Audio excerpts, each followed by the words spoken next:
welcome back to Nonsense Farm. The big project today is that I am adding irrigation to the 5 new beds that I recently added to the raised bed garden.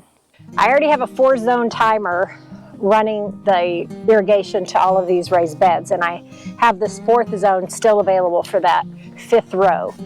I have 2 of the rows that are running off of 1 zone just because I wanted to see if it would work, and it does work fine. Now, I noticed that zone 3 here is consistently dripping. It has been for a while, and it makes it to where there's a muddy place over there.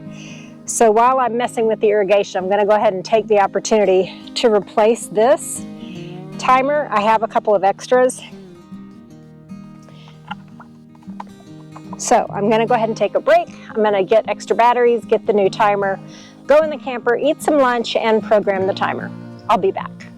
I just got this new one, got batteries in it, got it programmed exactly how I want it, so now I'm going to swap it out. New timer, all reprogrammed. Everything in here is all connected. I replaced some of these pieces. We should be good to go. Now, I just need to run tubings to all those beds. It's awfully hot out here. Let's see how far I get. But before I go, you might want to know how we connect the tubing into this. Same if you were going to connect it just into a hose. So I buy all 3 pieces as a kit here, but it consists of the filter, the backflow preventer, and the pressure regulator.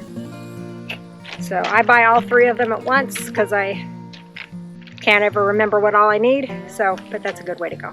Over at the timer, I connected the hose to that fitting that I showed you before, took it to the ground, then I take one of these L fittings, put the tube there, another tube coming across the ground. It's one of these hoses just coming over to this end of the garden. So I have this hose. Ouch, everything is hot. Attach it to the L. Now what I'm going to do is get another hose, another tube like this, and take it all the way to the end of this row. So we're going to do that next. From that L, I'm running a tube all the way to the end of that 5th bed. And then at the end of this distribution tubing, you need to make it so the water doesn't just run out the end. So you put this little fitting on here, bend it over, and there you go. As unlikely as it seems, the water will not run out. Then at each of these 5 beds, I cut the distribution tubing. I put a T here, put both ends of the distribution tubing in there. Then I run a tube here, L, more tubing, L, more tubing, L, and then this goes across each bed. And then we're going to put the emitter tubing, and that's what's going to provide the water into each bed. We cut the distribution tubing, put a T in,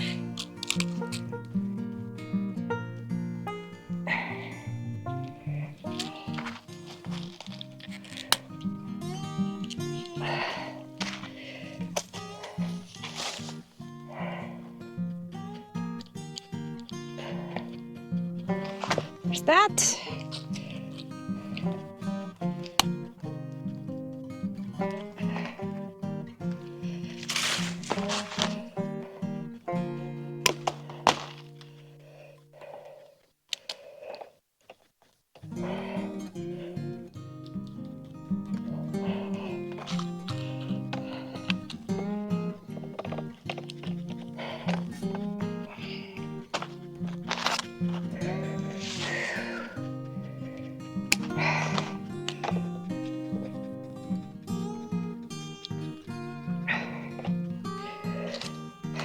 So it takes a T and 3 L's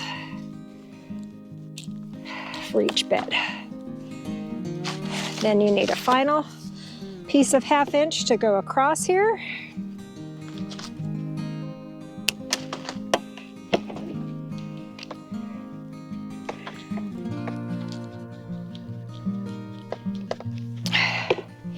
And then you need another one of these pieces to make it where the water doesn't just run out the end.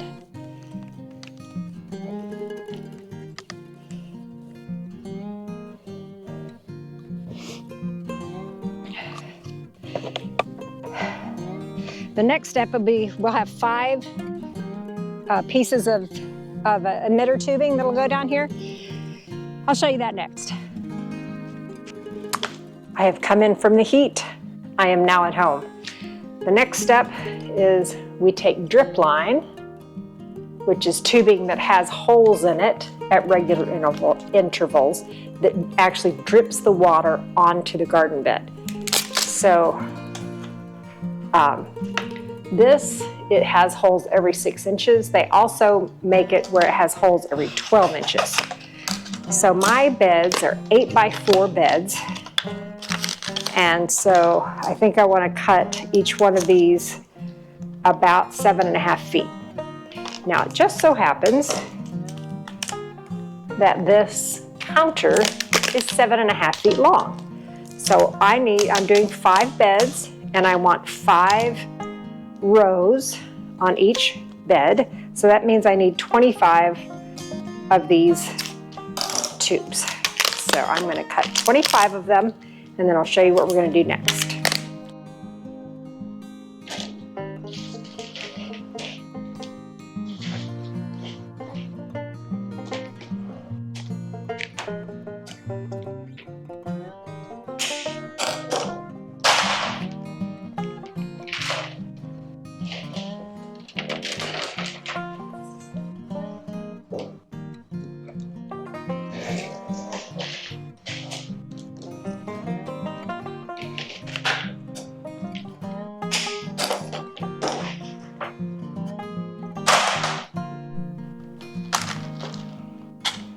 Now I have 25 7.5 foot lengths cut. And the next step is we need to take each one of them, and on one side, we're going to put an emitter.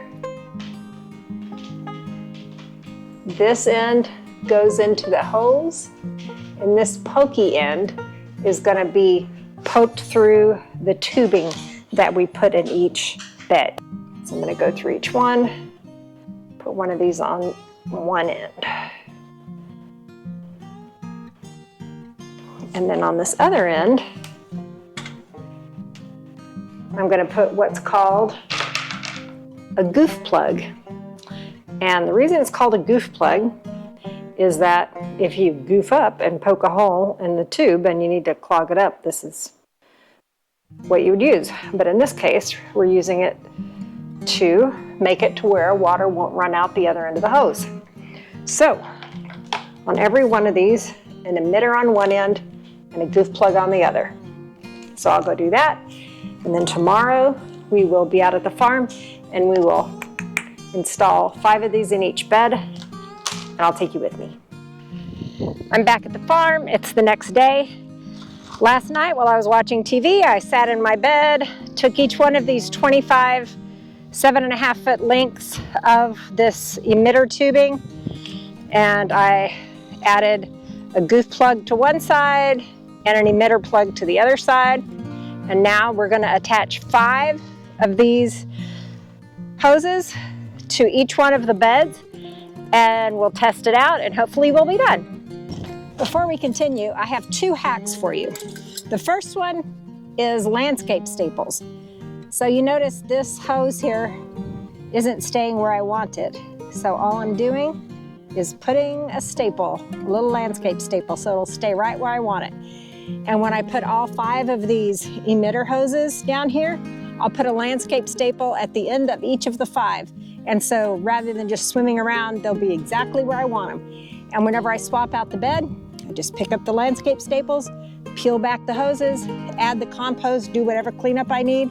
Then I'll put the landscape staples right back down, and it just keeps it very neat, keeps the water exactly where you want it. The other hack I have for you is the difference between these 2 teas.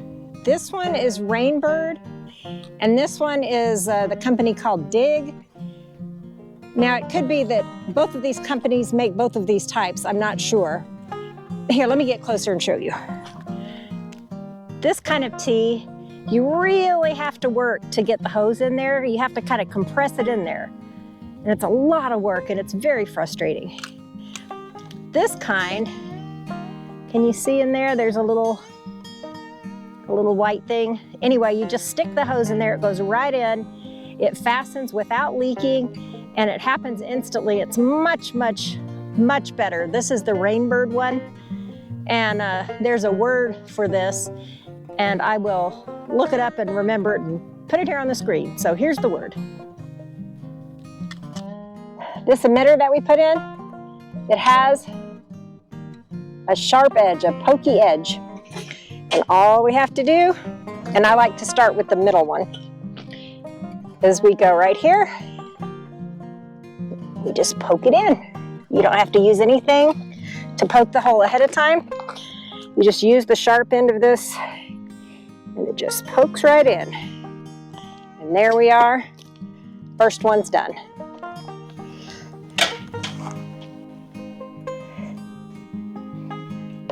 And there we go, you can kind of feel it go through. There we go. You kind of feel it click in when it's in there all the way. And when you test it with water, if it's not in there all the way, trust me, you'll know. Taking each one of these, making them more or less a straight line, and putting a landscape staple at the end, so we've got a nice, evenly irrigated bed.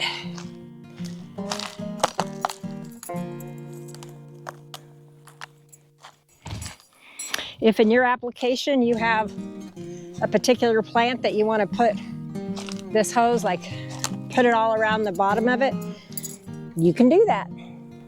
It's whatever you want. And it can change from season to season.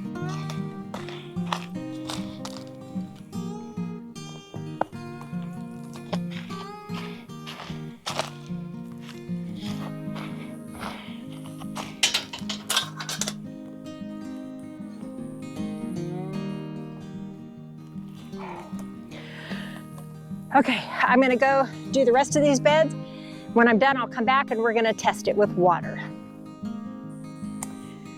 The time has come. I'm going to run a manual cycle on zone number 4.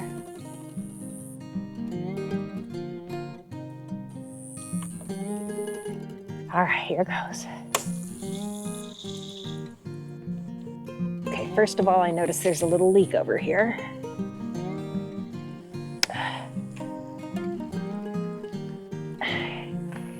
Tighten that. Okay, it's still leaking.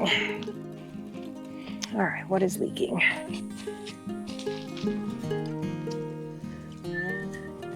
Looks like right here. So it's the pressure adjuster thing.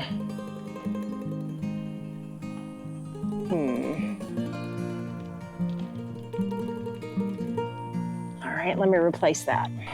Well, that took longer than I thought. I did replace all of this, all of these pieces right here.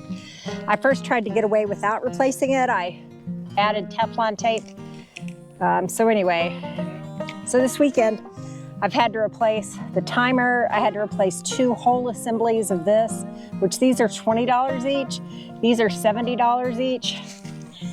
And it occurs to me that the sun is degrading this all the time.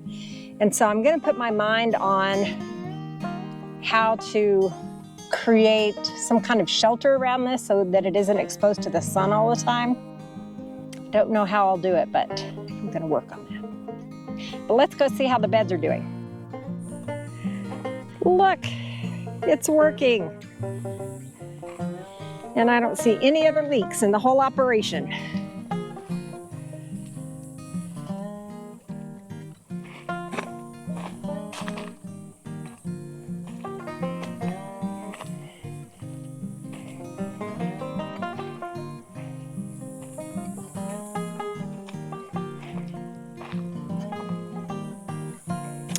Is that a thing of beauty or what? Ta-da! We're done. I have 5 whole 8x4 beds additional. They're all irrigated and they're ready to put plants in for the fall garden. Drip irrigation is so valuable. Before I had irrigation, I only put this in this past winter.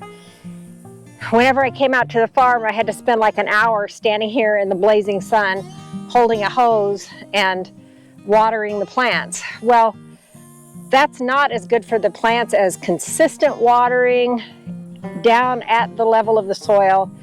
I had much better results this year with the drip irrigation than I did before, and I get a whole lot more done on the farm because when I'm here, I'm actually accomplishing things instead of tending to things that already exist. So I highly recommend putting in drip irrigation in your garden.